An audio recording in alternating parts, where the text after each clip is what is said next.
អប់រំកូនមិនមែនជារឿងដែលងាយស្រួលទេហើយវាក៏ជាបញ្ហាចម្បងមួយសម្រាប់អាណាព្យាបាលសឹងតែគ្រប់រូបផងដែរជាពិសេសសម្រាប់អាណាព្យាបាលដែលមិនសូវមានពេលវេលាគ្រប់គ្រាន់តែម្ដងអញ្ចឹងដើម្បីសម្រាប់បន្ទុកទៅដល់អាណាព្យាបាលទាំងឡាយថ្ងៃនេះខ្ញុំនឹងណែនាំអ្នកទាំងអស់គ្នាអំពីសៀវភៅមួយឈុតដែលជួយទៅដល់ការអប់រំកុមារជួយពុតអត្តចរិតពួកគេឲ្យពួកគេមានសីលធម៌ខ្លះទៅជាកូនល្អជាមិត្តល្អអ្វីដែលសំខាន់នោះគឺបង្រៀនឲ្យគេចេះការពារសុវត្ថិភាពរបស់ខ្លួនឯងទៀតគឺសៀវភៅមួយឈុតនេះអ្នកទាំងអស់គ្នានេះគឺជាសៀវភៅដែលអាចឲ្យកូនរៀនអានដោយខ្លួនឯងបានតែម្ដងហើយនៅក្នុងមួយឈុតធំនេះគឺមាន6ឈុតតូចដែលបែងចែកខុសៗគ្នាដូចជានេះឈុតការពារសុវត្ថិភាពឈុតអប់រំអត្តចរិតកុមារឈុតបង្រៀនឲ្យក្លាយទៅជាកូនល្អឈុតវិន័យឈុតមិត្តល្អចេះជួយសង្គ្រោះគ្នានិងឈុតបង្កើនប្រាជ្ញាផងដែរហើយសៀវភៅទាំងអស់នេះអាណាព្យាបាលអាចឲ្យកូនរៀនអានដោយខ្លួនឯងបានតែម្ដងដោយអត់ចាំបាច់ថាតើតែគាត់មានពេលវេលានៅជាមួយកូនទើបអាចបង្រៀនពួកគេបាននោះទេតែបើសិនជាកូនមិនទាន់ចេះអានហើយអាណាព្យាបាលមានពេលវេលានៅក្នុងការអប់រំកូនដែរនោះក៏អាចអានសៀវភៅនេះដើម្បីឲ្យកូនស្ដាប់បានដែរអ្វីដែលជាជំនួយនោះគឺអាណាព្យាបាលមិនចាំបាច់អង្គុយរកនឹកថាត្រូវបង្រៀនកូនរបៀបម៉េចត្រូវអង្គុយរកនឹកសាច់រឿងដើម្បីឲ្យកូនស្ដាប់ទេពីព្រោះយើងដឹងហើយថាក្មេងៗ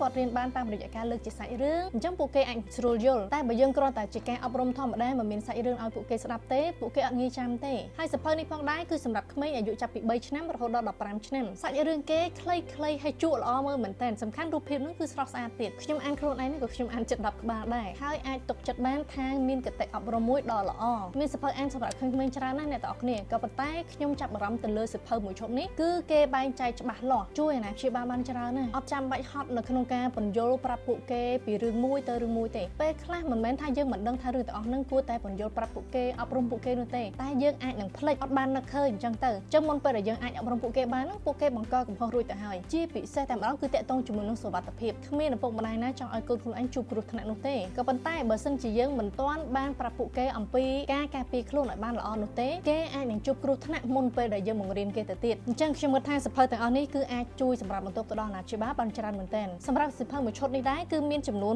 6ឈុតតូចដែលសរុបទាំងអស់មាន60ក្បាលដែលអ្នកទាំងអស់គ្នាអាចរកទិញបាននៅហាងសៀវភៅ Cleo ដែលមានទីតាំងនៅខាងក្រៅ Eon 2 បរិយា Premier Land សែនសុខច្រកទី2ឬក៏តាក់ទងតាម Page Cleo Cafe នៅហាងសៀវភៅដែលមានសេវាកម្មដឹកជញ្ជូនទូទាំងប្រទេសហើយក៏ក្រៅប្រទេសផងដែរនៅក្នុងតម្លៃមួយដ៏សមរម្យសម្រាប់ឈុតនេះផងដែរ Cleo នឹង free សេវាកម្មដឹកជញ្ជូនទូទាំងប្រទេសតែម្ដងវីដេអូនេះផងដែរនាំមកជូនដោយ Kinora brand សម្លៀកបំពាក់កូនខ្មែរដែលផ្ដោតទៅលើគុណភាពនិងប្រណិតភាពសង្ឃឹមថាវីដេអូនេះនឹងអាចជួយសម្រាប់បន្ទុកមួយផ្នែកទៅដល់ការអប់រំកូនរបស់អាណាព្យាបាលបាននេះខ្ញុំចេះស៊ីជួបគ្នានៅវីដេអូក្រោយ